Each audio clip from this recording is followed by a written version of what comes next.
வணக்கம் சார். இப்போ பார்த்தீங்கன்னா இந்த மாதிரி தேர்தல் அறிக்கை விட்டுருக்காரு இல்லைங்களா? ஆனால் இந்த தேர்தலுக்கு எந்த அளவுக்கு மக்கள் கிட்ட போய் ஈஸியாக சேர்க்க முடியும்னு நம்புறீங்க சார்? ஏன்னா எல்லாருமே வந்து 2000, 2500, 3000ன்னு பணத்தை கொடுத்து வந்து வாக்குகளை வாங்கியிருக்காங்க. இதை தாண்டி இந்த மாதிரி தேர்தல் அறிக்கையை மக்கள் கொண்டு எப்படி சேர்க்க முடியும்னு நினைக்கிறீங்க? மக்கள் எப்படி இதை நம்புவாங்கன்னு நினைக்கிறீங்க?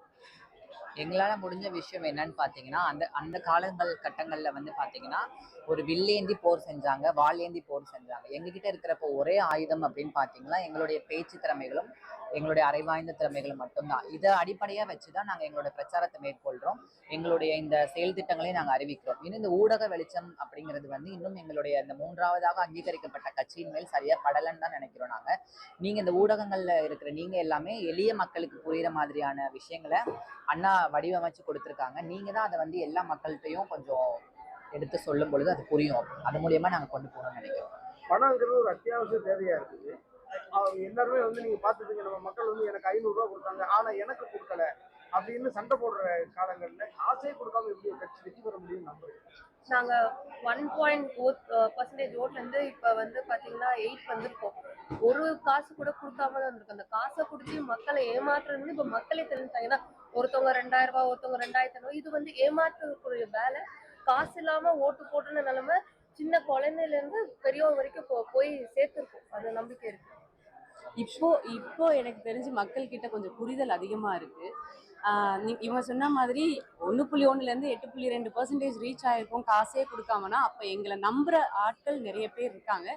இன்னுமே வந்துட்டு இந்த 2026 எலெக்ஷன் முடியும் போது உங்களுக்கு தெரியும் மக்களோட நம்பிக்கை யார் மேல விழுந்திருக்கு, இந்த கட்சி மேல இருக்குன்ட்டு கண்டிப்பா வந்துட்டு மக்களுக்கு புரியும். அதை நீங்க இந்த எலெக்ஷன் ரிசல்ட்ல பாப்பீங்க. அண்ணே சொன்னது போல ஓனாயுடைய இதுல கத்திய ரத்தத்தை தடவி கொடுத்தது போல மக்கள் வந்து அவங்களோட காசை தான் அவங்க வந்து 2000, 2500 அப்படி வாங்கிக்கிட்டு இருக்காங்கிற புரிதல் இல்லாம இருந்தாங்க. ஆனா இப்போ மக்களுக்கு ஒரு புரிதல் இருக்கு. நீங்க எவ்வளவு கொடுத்தாலும் வாங்கிக்கிறோம், அது எங்களுடைய பணம். ஆனா வாக்களிக்க வேண்டியது யாருக்கு அப்படிங்கிற ஒரு புரிதலோட இருக்காங்க. சில மக்கள் திரைக்கவர்ச்சி நிமித்தம் இருந்தாலும், ஆனா சில மக்கள் வந்து வாக்கு நீங்க என்ன காசு கொடுத்தாலும் நாங்க வாங்குவோம், ஆனா நாங்கள் வாக்கு யாருக்கு கொடுக்குவோம் அப்படிங்கிறது எங்க கையில தான் இருக்குங்கிறத தெளிவோட இருக்காங்க மக்கள். விஜய் ஒரு போட்டியா பாக்குறீங்க?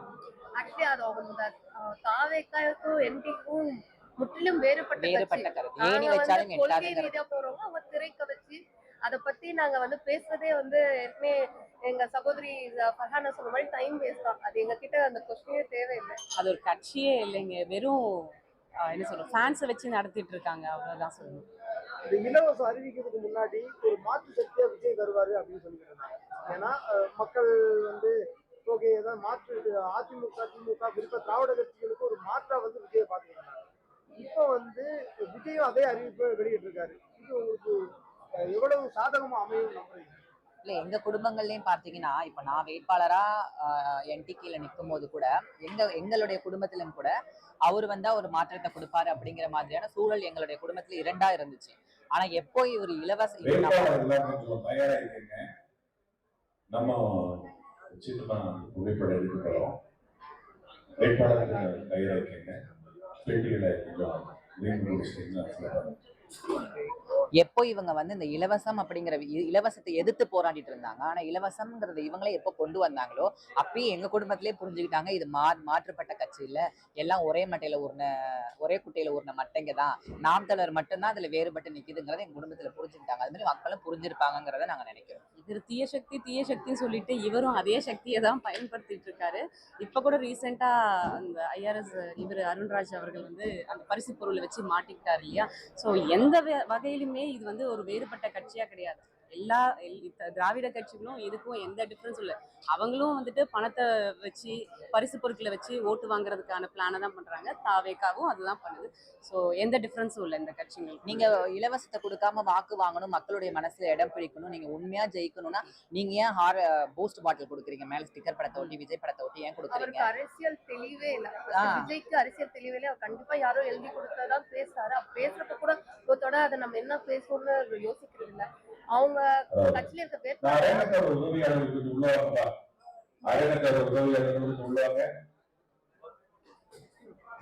அவங்க காசு அடிப்படையில தான் அவங்க வேட்பாளரையே தேர்ந்தெடுத்திருக்காங்க. யாரு வந்து செலவழிக்க முடியும், கோடிக்கணக்கில் வாங்கினா அவங்க அதுலயே இப்ப நிறைய பிரச்சனை குளறுபடி வந்துருக்கு.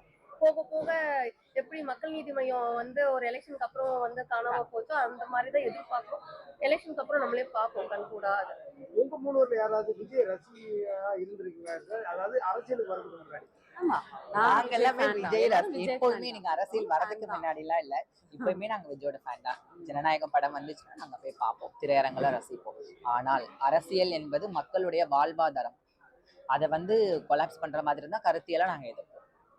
ஒரு என்னைக்காவது நடந்துருக்கல, ஒருவேளை அண்ணன் சீமானும் தம்பி விஜயும் சேர்ந்து இந்த அரசியலை பண்ணியிருந்தா இன்னும் தமிழ்நாட்டுல இந்த திராவிட கட்சிகளை வீழ்த்துறதுக்கு இன்னும் ஈஸியா இருந்திருக்கும். தமிழ் தேசியத்தை கொள்கையை கை கொண்டுட்டு யாரு வந்தாலும் திராவிட கட்சிகளை எதிர்ப்பதற்கான பெரிய சக்தியா தான் மாறி இருப்பாங்க அண்ணன் கூட சேர்ந்திருந்தா. பட் அந்த சித்தாந்தம் அங்க இல்ல. திராவிடமும் தமிழ் தேசியம் இரண்டு கண்கள்னு சொன்னதுனால அந்த இடத்துலயே பிரேக் ஆயிடுச்சு. எங்களுக்கும் அவங்களுக்கும் உள்ள வேறுபாடு. தமிழ் தேசியம் என்றும் தமிழ் தேசியம் தான், திராவிடம் என்றுமே திராவிடம் தான்.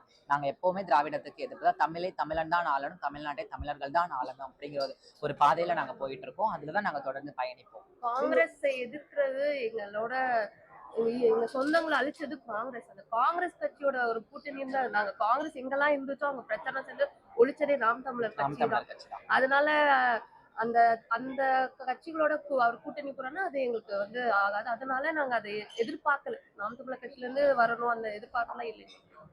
நீங்க ஒருவேளை நாம் தமிழ் கட்சியில இணையாம வேட்பாளரா இல்லாம விஜய் ரசிகையா இருந்தா இந்த அரசியல் எப்படி பாக்குறீங்க? விஜய் ரசிகரா இருந்து நாங்க அரசியலை பார்ப்பதா இருந்தாலும் அதுதான் நான் எப்பவுமே சொல்றதுதான். ஒரு பாட்டி கூட ஒரு கிராமத்துல சொல்றாங்க, அவங்களுக்கு அரசியல் புரிதல் இருக்குது. அவங்க திரைக்காவச்சு நிமித்தம் போறாங்க, இலவசம் கொடுக்க மாட்டேன்னு சொன்னாங்க, இப்ப இலவசம் கொடுக்குறாங்க அப்படின்னு சொல்லிட்டு. அப்ப படிச்ச எங்களுக்கு இருக்காதா அந்த புரிதல்? இருக்காதா? உங்களுக்கு புரியுதா? அப்படி அதான் சினிமால நடிக்கிற ஆக்டிங்க நம்ம சொசைட்டிக்கு கொண்டு வரக்கூடாது.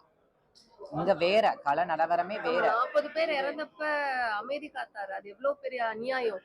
அவருக்கு அப்புறம் பார்க்க ஒரு மாஸ் ஹீரோ வந்து அந்த பிரச்சனை நடக்கும்போது அந்த இடத்துல இருந்திருக்கணும். அங்க இருந்து மக்களை வந்து பேசி இருக்கணும், ஆறுதல் சொல்லி இருந்திருக்கணும். அதுக்கு இன்னுமே ஒரு தெளிவான பதில் கிடைக்கல. ஸோ மக்கள் எல்லாமே போறாங்க, ஏதோ ஒரு இதுக்காக போராடுறாங்க, அவங்களுடைய சொந்த செலவுகளை காசுகளை போட்டு எல்லாம் பண்றாங்க. பட் அதற்கான தீர்வுகள் கிடைக்குமா அப்படின்னா அது கிடையாது. விஜய் மேல மட்டும் அதிகமான விமர்சனம் நாம் தமிழர் கட்சி.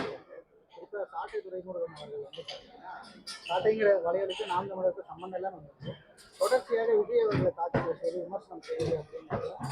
அவர் அப்படி பேசுறது ஒரு ஒரு எதிர்கட்சியில், அதாவது நீங்க வந்து திமுக எதிர்க்கிறத விட்டுட்டு தாவேக்காவை எதிர்க்கிற மாதிரி மாறியதா பாக்குறேன். எப்படி நீங்க அதை சொல்றீங்க? அந்த திமுகவை எதிர்க்கிறத விட்டு தாவேக்காவை மட்டும் எதிர்க்கிறாங்கன்னு சொல்லிட்டு. தாவேக்கால இருக்கிறவங்க என்ன சொன்னாங்க? 9 எம்எல்ஏவான்னு மெசேஜ் பண்ணாங்க. அப்படி கேட்கும்பொழுது எங்க அண்ணனுங்க அமைதியா இருக்கணும்னு நீங்க நினைக்கிறீங்களா? இல்ல உங்க வீட்டு பிள்ளைகளை தான் அப்படி யாராவது கேட்டா நீங்க அமைதியா இருப்பீங்களா? அதன் முறைப்பாட்டில தான் எங்களுடைய நாம் தமிழர் கட்சியின் பிள்ளைகள் வந்து என்ன மட்டும் கிடையாது, இருக்கிற பெண்கள் எல்லாத்தையும் எவ்வளவு ஆபாசமா போட்டிருக்காங்கிறது எல்லா ஆதாரமும் எங்க கிட்ட இருக்குது. அப்படி இருக்கும்போது அதற்கு பதிலடி கொடுக்கறதா தான் அண்ணா சாட்டை அண்ணா வந்து பேசிட்டு இருக்காங்க. இதனால வந்து திமுகவை எதிர்க்கல, தாவேக்காவை மட்டும் எதிர்க்கிறாங்க அப்படின்னு கிடையாது. எவ்வளவோ டிபேட்ல நாங்க பேசிட்டு தான் இருக்கோம், திராவிட கட்சிகளை எதிர்த்து பேசிட்டு தான் இருக்கோம். திமுகவுக்கு இது வலு கொடுக்கும் அப்படின்ற மாதிரி பாக்குறாங்க. ஏன்னா அவர்கள் மேல விமர்சனத்தை விட இங்க விமர்சனம் இல்ல, அவங்களுக்கு அரசியல் புரிதலே இல்லை. அதனாலதான் வந்து அவங்கள பத்தி நிறைய பேச வேண்டியதான் பேசுறாங்க.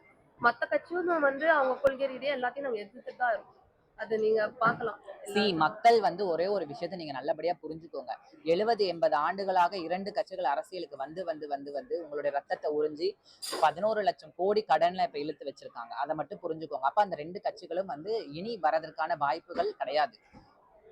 அப்படிங்கிறத மக்கள் நீங்க புரிஞ்சுக்கணும். திரும்பி திரும்பி நீங்க அவங்களுக்கே ஓட்டு போட்டீங்கன்னா நம்மளுடைய எல்லா வாழ்வாதாரம் ஒட்டுமொத்த மனித வாழ்றதுக்கு தகுதியே இல்லாத இடமா ஆயிடும் தமிழ்நாடு. இந்த தமிழ்நாட்டு நிலமும் ஆயிடும். ஏன்னா கனிம வள கொள்ளை, எல்லா நீர் வள கொள்ளை, அதை பத்தின ஒரு அக்கறை கிடையாது இந்த ஆண்டு கொண்டிருக்கிற அரசியல்வாதிகளுக்கும் அரசுக்கும். அவர்கள் வந்து எல்லாத்தையும் பிரைவேட் சென்டரா மாத்திட்டாங்க. இருக்கிற எல்லா ஒரு கவர்மெண்ட் வேலை கூட கிடையாது. இன்னைக்கு வந்து என்ன தொழிலாளிகள், அந்த துப்புரவு தொழிலாளிகள் பாத்தீங்கன்னா வச்சுக்கோங்களேன், அவங்களுக்கு எதுவும் கிடையாது. அவங்களுக்கு ஃபுட்டு கொடுக்குறேன்னு சொல்லியிருக்காங்க. அதெல்லாம் எவ்வளவு விஷயம் விளம்பரமா தான் பண்ணிட்டு இருக்காங்க தவிர மக்களுக்கான அரசியல் இல்லை. இது விளம்பர அரசியலா இருக்கு. அப்படி இருக்கும்போது தாவேக்கா தான் இப்ப புதுசா வந்திருக்காங்க. அவங்க எங்களை சொல்லும் பொழுது நாங்க அவங்களை எதிர்க்கிறோம். தொடர்ச்சியா வந்து பாத்தீங்கன்னா மக்கள் சந்திப்பு அப்படிங்கிற சத்யநகர் பகுதியில அந்த வீடுகள் வந்து எல்லாரும் வெளியேற்றும் போது நீங்க அவங்க சந்திக்க போகும்போது காவல்துறையினர் தடுத்த அந்த செய்திகள் அந்த இடத்துல வந்து பாத்தீங்கன்னா ஆதரவு தகவல் வந்துட்டு தொடர்ச்சியா அவர் வந்து வெள்ளிவாக்கத்துல பொதுக்கூட்டம் நடத்துறது இந்த மாதிரிலாம் பண்ணிட்டு எந்த அளவுக்கு சவாலா இருக்கு? ஏன்னா அவர் வரவேற்கிறேன், அதாவது மக்கள் களத்துல யாரு வந்தாலும் அவர்களை நாங்க வரவேற்கிறோம், மக்களுக்காக நிற்கும் பொழுது அவங்களை நாங்க அங்கீகரிக்கிறோம், வரவேற்கிறோம்.